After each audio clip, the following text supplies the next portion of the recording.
guinea pig nila at pag-eksperimentuhan pa siya. Baka ba nang huli naririnig na natin siya na sinasabing okay ang ICC. Baka maging advocate pa nila si Digong. Kaya nga dapat tanggalin nyo na si Digong doon. Makuha si Digong. May gawin ng Senate. Sila na lang ang pag-asa natin at mga tao, lahat ng tao, masang Pilipino, para hawak pa rin natin si Digong. Alam natin nandito lang siya. Dahil no matter what,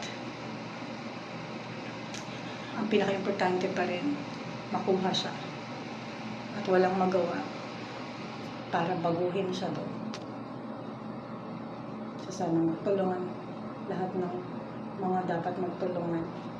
At sa mga nabulungan tayo, sa mga natatangahan tayo, tungkol po ito sa kalayaan, sa sovereignty, democracy, freedom. Hindi po ito tungkol sa insecurity mo.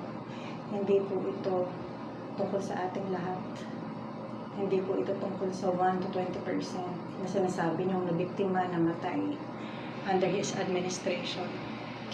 Ako po, hindi na ako tumatawa, matagal na. Pero nagkaroon lang ako ng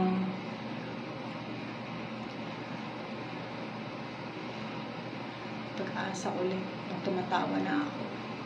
Kasi may napapatawa na sa akin. Pamilya niya, hindi kayang lumaban. Mga anak niya, totoo pala na mayroong violence against, may kahihinat na niya mga titi na yan.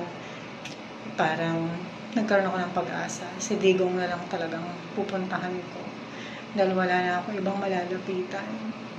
At bakit hindi puputulin yung mga titi